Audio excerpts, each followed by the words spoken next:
Hey you guys, it's Saturday. It's Saturday and I've been living life too large lately.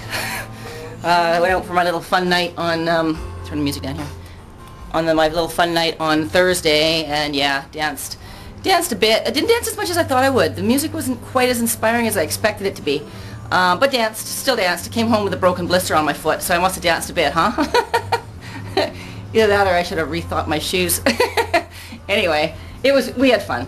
But of course, then Friday was my day off of everything because usually I have a couple of drinks when I go to this thing, and I need a break at that point, and a little rest day and a little recovery. So yeah, that was yesterday. And then last night I did wind up going out with a couple more friends. Completely restrained though. Didn't get all crazy and eat crazy food and all that stuff. But today I kind of woke up feeling like I'm coming down with something, and that's I was sick at the Shorty Awards, which was just at the beginning of February, so this is strange for me to be getting sick again. So I'm gonna fight it by taking lots of echinacea, the liquid, not the pills.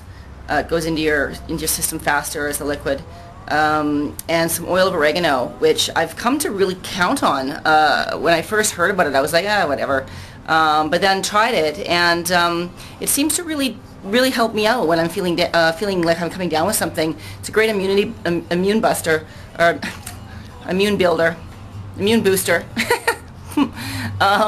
So I would advise anybody taking it to be careful though, because it's really strong stuff. It's so strong, in fact, they usually mix it with olive oil before they put it in bottles and sell it. I think it's, I want to say it's like 2% oil of oregano and 98% olive oil, but that might not be right. But it's really strong stuff, and so what I do is I don't mind the bad taste. The taste is horrible, and so is the echinacea taste horrible. But together they taste really horrible. So, why not get it all over with all in one gulp, So basically what I do is I mix about 10 or 15 drops of echinacea and 5 or 6 drops maximum of oil of oregano. I tried getting carried away one day and I burned my mouth a little bit. So 5 or 6 drops maximum. Mix it with some a very small amount of warm water or hot water, however hot you can stand it really. Makes it a bit more palatable.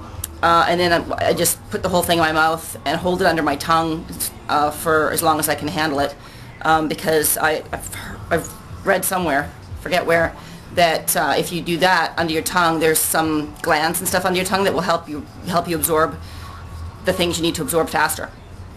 So the quickest way to get it into your system is to hold it under your tongue for a little while before you swallow it. So that's what I do. I just leave it there for like a minute and then I swallow it. So I feel like I'm mainlining it today because I just refuse to get sick again. There's just no way. I got too much to do this week. I got people to train. I'm training someone tonight. I want to get on with this, and I just don't have time. So anyway, today I wanted to talk about another body weight exercise, and the reason I want to talk about this one is because in the last few days I've trained quite a few guys. I've trained quite a few guys that are really gym savvy and really big, strong guys and have really great muscles already. But the minute I give them a piece, something to do for their core, they're weak like kittens. It's very surprising to me that these guys that I've been training are so big, so strong, and they look great. But the minute I give them some core work, their form's all over the place. They can't stay up for very long. They can't do many reps, whatever.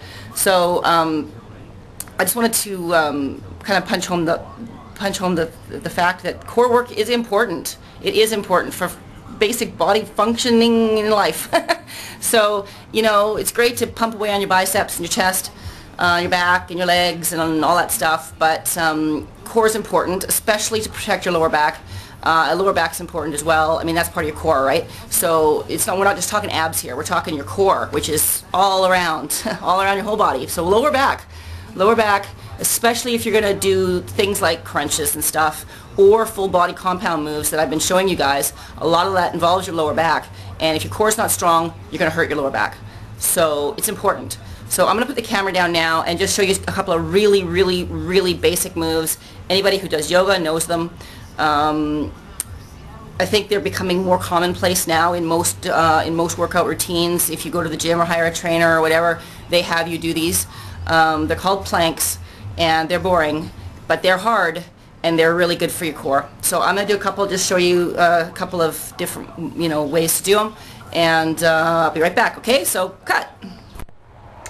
Okay, you guys. So sorry, the lighting in here is always going to be weird now that summer's coming, because I have a southwest exposure, and the sun always comes in the afternoon, and I'm not an early riser, so you won't catch me doing mini vlogs in the morning before the sun comes around. So this big patch of yellow here is a big patch of sunlight that I can't get rid of. But anyway, so planks. Basically, you just, I'm in bare feet, by the way. Not recommended for anything involving lifting weights. When I first started this little journey, I did work out in bare feet or stocking feet, and now that I'm lifting heavier, I wouldn't dream of it. It's dangerous. It's stupid. Protect your feet. Put shoes on. I've seen a couple of videos of people doing really, really heavy lifting in bare feet, and I questioned the person who sent me the video, and they said it was for stability, better stability. My comment back is, if you need better stability, get better shoes. The weights they were lifting were like hundreds of pounds. One wrong slip and you're breaking your, I mean, you're going to break your foot anyway, right? But at least maybe you won't break it as bad if you've got proper shoes on. Anyway, I'm digressing. Planks. Basically planks just up on your toes and your elbows. Make sure your butt is not up here like this. Keep it flat. And that's the whole move. Just hang here. Hang here and think about life. Whatever. Don't let your butt come up. You're doing it wrong. If your butt comes up, that's wrong. Keep your butt flat. The idea is to keep your whole body off the floor. This is a hard move. If you can't stay up for long, I would suggest starting on your knees as your starting point, working your way up to on your toes. If you're really strong already, I do them like this. I'm trying to decide if that's harder or easier on my core. I think it's harder, but it's definitely harder on my arms. So usually my arms will give out before my core gives out, and I have to stop when I'm doing it this way. But whatever works best for you. But always make sure your butt stays flat. Your butt is down, not way up here. It's all about your core, really, right? So if you're up here, you're giving your core a nice big rest. Down here, it's working like mad. So that's a front plank. There's also side planks, same thing. It's a bit harder it's a bit harder to balance on your side because of the way your feet are. I should have my shoes on because this is going to be hard for me. I can't balance without my shoes, but basically you just come up on your feet and hang here. Again, making sure this is straight. None of this, just staying up. I do this. Oops, see, that's hard for me to get up, but anyway, so I do this. That's my move. And I actually tend to put my hand up as well. Takes a lot of balance. And it's all about the balance, you guys. The reason this is so good for your core is because it takes a lot of balance. And in order to balance, your core has to really be engaged in a pretty big way. So so that's a plank. And if you're just starting out, you can do this, but there's not a whole lot of work going on in your core there. I would advise try to at least get up here for at least 10 seconds. The idea is to hang there for 1 minute, 2 minutes, however long you can hang there.